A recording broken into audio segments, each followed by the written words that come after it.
Dans la rubrique des livres et des anecdotes, nous allons vous parler de l'ouvrage Leçons de vie.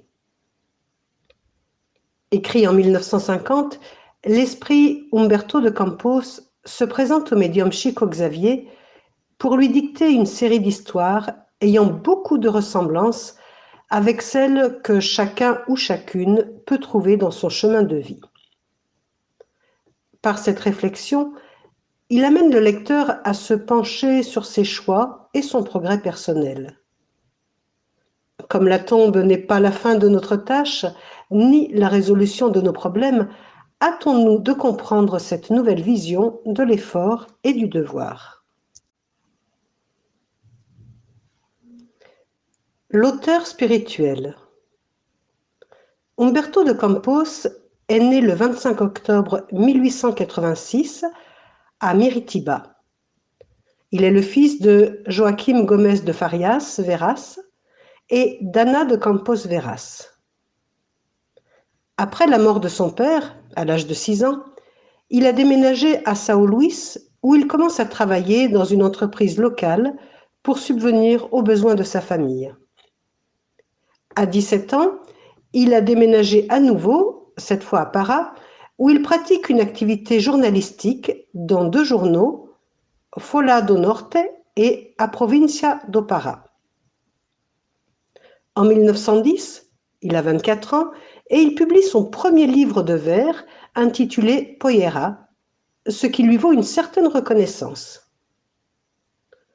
2 ans plus tard, il s'installe à Rio de Janeiro où il se fait connaître dans les cercles littéraires de la capitale fédérale en s'attirant l'amitié d'écrivains tels que Coelho Neto, Emílio de Menezes ou Olavo Bilac.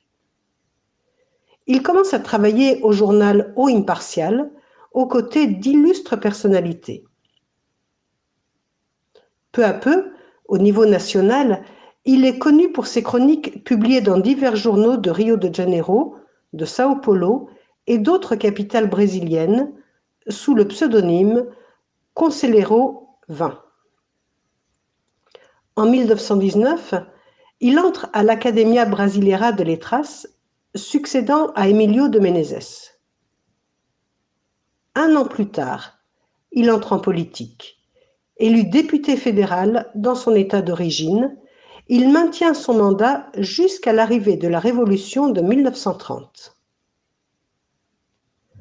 Après avoir traversé une période de difficultés financières, il est d'abord nommé inspecteur de l'éducation à Rio de Janeiro, puis directeur de la Fundação Casa de Rui Barbosa.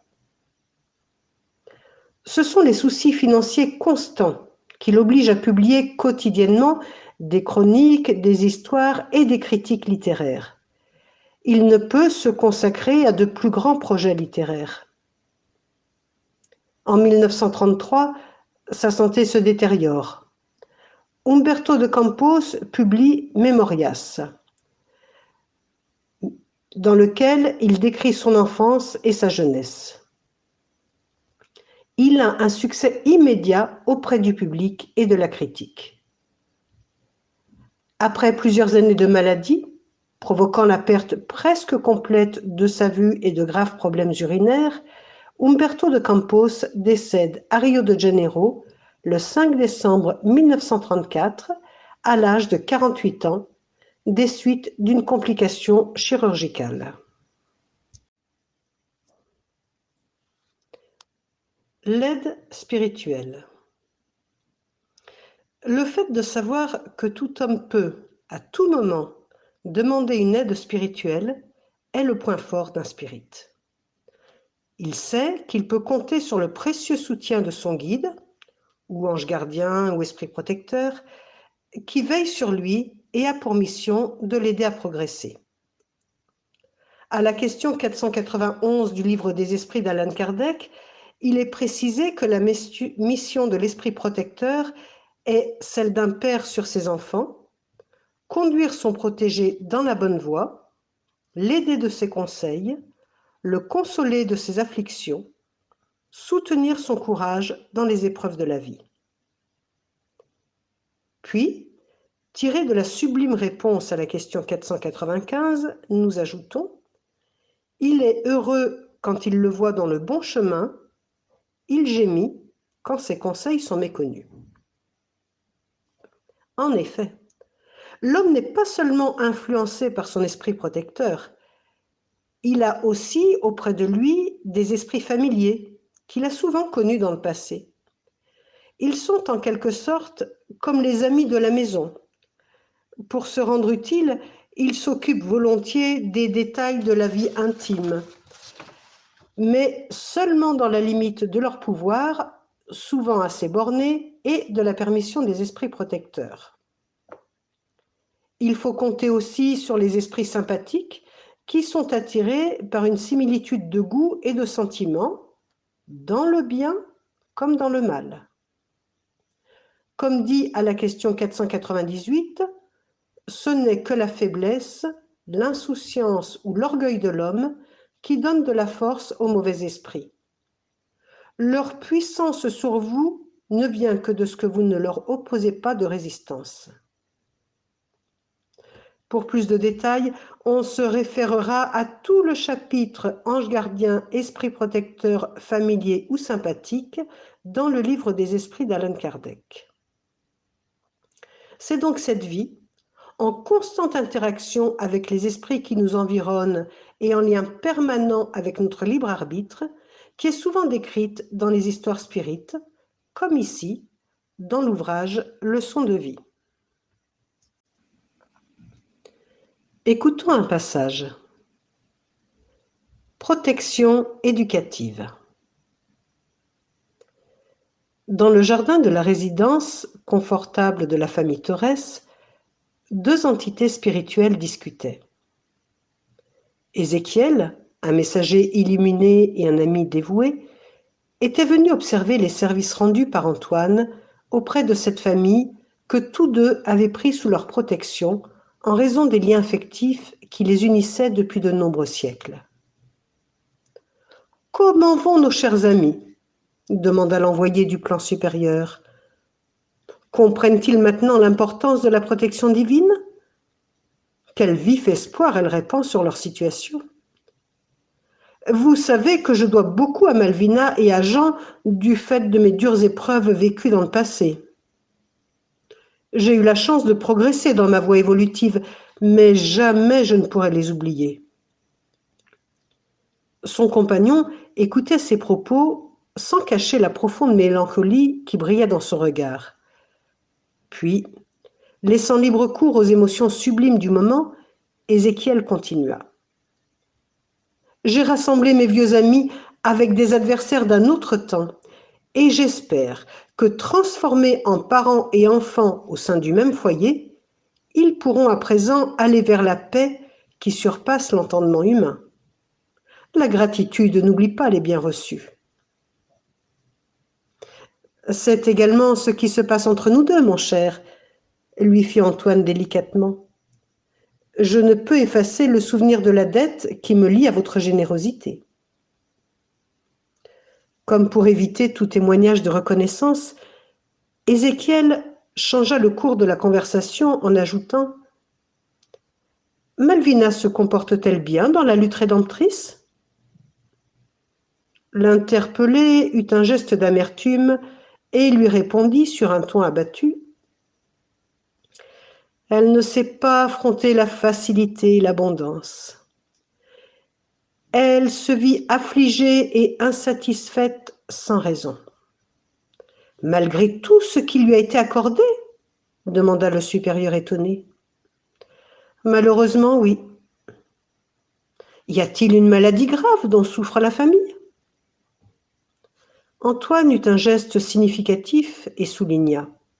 « D'après ce que l'on sait, le corps de la patiente ne peut s'accommoder d'une santé parfaite, mais dans le cadre de mes capacités, je m'efforce de faire en sorte que Malvina, Jean et les enfants vivent équilibrés.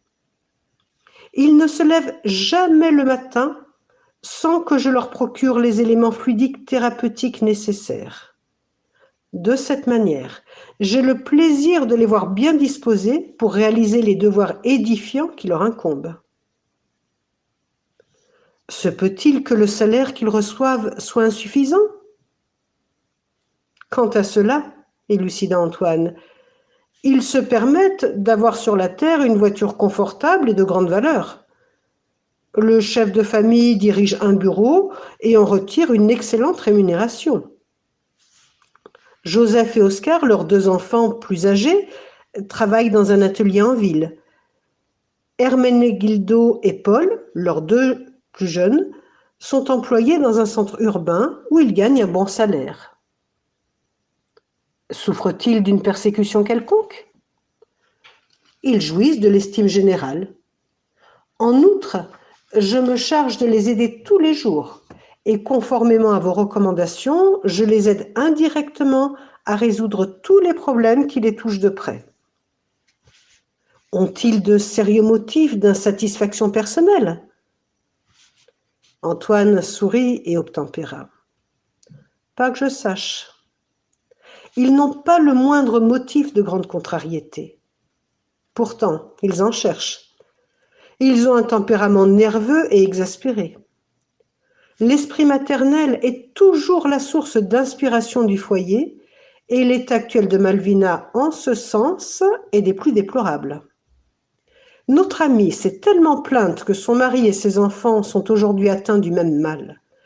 Ils se disent déprotégés, fatigués, qu'ils manquent de chance. Aucun enseignement ne leur ouvre les yeux. Aucune joie ne leur donne de l'entrain ou de rémunération qui les satisfasse. Inquiet, Ézéchiel lui dit, après une longue pause, « Je veux me rendre compte personnellement. » Ils pénétrèrent à l'intérieur dans une attitude fraternelle. En pleine matinée, Malvina était bien loin de s'occuper de son foyer. Elle est en grande conversation avec une dame du voisinage. « Madame Amélie, dit-elle en gesticulant, vous vous trompez au sujet de notre situation. Mon mari reçoit un salaire misérable. Mes enfants ne gagnent pas suffisamment pour vivre décemment. Je ne sais déjà plus comment résoudre nos difficultés financières actuelles. Nous sommes responsables de magasins et de boutiques, de sorte que, franchement, souvent, je ne sais pas comment me comporter. » C'est étrange, lui fit son interlocutrice, parce que j'ai toujours pensé que votre maison vivait dans les meilleures conditions. Comment cela? Moi? Nous? Réagit la protégée d'Ézéchiel. Nous vivons criblés de lourdes dettes. Ah, mon ami, tandis que j'en s'épuise, je meurs à petit feu face à toutes sortes d'afflictions. Nous sommes très malheureux. Ces lamentations pouvaient durer des heures. Puis, dès qu'elle eut pris congé de la voisine, une autre amie apparaissait, et Malvina continuait sur le même registre. « Ma chère Thérèse, comme nos conversations m'ont manqué. Les gens souffrants et tourmentés comme moi ont besoin de vous entendre. » « Pourtant, Madame Malvina, objecta sa bonne amie, vous semblez tout autre. Je vous trouve très forte et bien posée. »« Moi, ma fille, lui répondit Madame Torres en prenant une petite voix tremblante, je n'ai jamais autant souffert. Je ne sais pas ce qu'il adviendra de nous. Tout est noir autour de nous. À son travail, les efforts de Jean ne sont pas appréciés à leur juste valeur, et mes misérables fils s'exténuent inutilement entre les exigences indues de leur chef et les vaines promesses d'amélioration. Jusqu'où iront nos épreuves? Je ne sais déjà plus prier, car nos afflictions ont été si grandes que la foi me semble vide, dépourvue d'expression. À cet instant, alors que Malvina déroulait sa longue litanie de larmes verbales, son mari entra pour déjeuner, suivi de leurs enfants quelques minutes après. La visiteuse, hébétée, prit congé sans plus tarder et se retira. La résidence des Torres se convertit en purgatoire d'imprécations. Le chef de famille s'insurgea contre la politique, contre les actionnaires de sa société, se plaignit du pain mal fait et critiqua la serviette de table mal posée. Il faisait de grandes crises d'autorité au point que ses enfants l'imitaient et s'excédaient en affirmations frivoles ou stupides. Au centre de ce parlement sauvage domestique, Madame Malvina essuyait ses yeux gonflés de larmes, tout en proclamant être la plus malheureuse des femmes. Pendant 2 heures consécutives, Ézéchiel passa son temps à entendre des discussions et des réclamations. Le groupe ne trouvait pas une minute pour parler de choses édifiantes. Cette demi-douzaine de cours réunis ressemblait à un puits d'eau empoisonné, crachant de la boue par les bords. Profondément consterné, le bienfaiteur dit à Antoine d'une voix amère: « Il est bien dommage de constater une telle attitude de la part de nos vieux amis. Malheureusement, ils ne savent pas recevoir le concours de l'amitié reconnaissante. Ils n'ont pas assez d'éducation pour enregistrer les manifestations de notre tendresse. Pour le bien de tous, cependant, ils resteront seuls pendant quelques semaines. » Avant que le mentor en vienne à conclure, Antoine lui demanda étonné: « Que dites-vous? Nous laisserons les Torres sans assistance? Qu'adviendra-t-il d'eux? » « Nous n'appliquerons pas un remède violent, » lui expliqua Ézéchiel avec conviction. « La protection des compagnons incarnés est analogue à celle des plantes. De temps à autre, il faut la supprimer, la modifier ou la renouveler. Malvina, Jean et les enfants resteront sans protection pendant 30 jours. Tu viendras avec moi pour te détendre en vacances et nous verrons le bien qu'apportera une telle mesure. Je pense qu'en si peu de temps, Malvina fera un cours intensif de compréhension, de service, de gratitude et de prière. Notre amie a reçu jusqu'à ce jour une protection réconfortante. Mais désormais, elle a besoin d'une protection éducative. Le programme fut accompli intégralement. Bientôt, le foyer des Torres connut d'énormes changements. Dès qu'Antoine, leur ami occulte et discret, s'absenta, le désespoir atteignit son point culminant.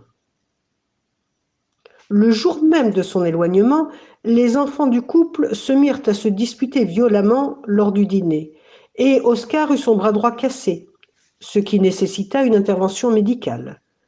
Le 3e jour, Herménégildo fut renvoyé de son travail pour cause d'insubordination. Le 4e, Joseph fut emmené à l'hôpital en raison d'une subite appendicite avec suppuration. Le 5e jour, le chef de famille eut un accident de voiture après avoir quitté son bureau et fut transporté au service d'urgence. Et le 6e jour, Paul était ramené chez lui dans une voiture du service municipal parce qu'il avait fait une chute spectaculaire à son travail. Madame Malvina n'avait plus le temps de se plaindre du monde et de son sort, de sorte qu'au bout de 30 jours de programme, quand Ézéchiel et Antoine pénétrèrent à nouveau chez elle, ils la trouvèrent en prière, profondément transformée.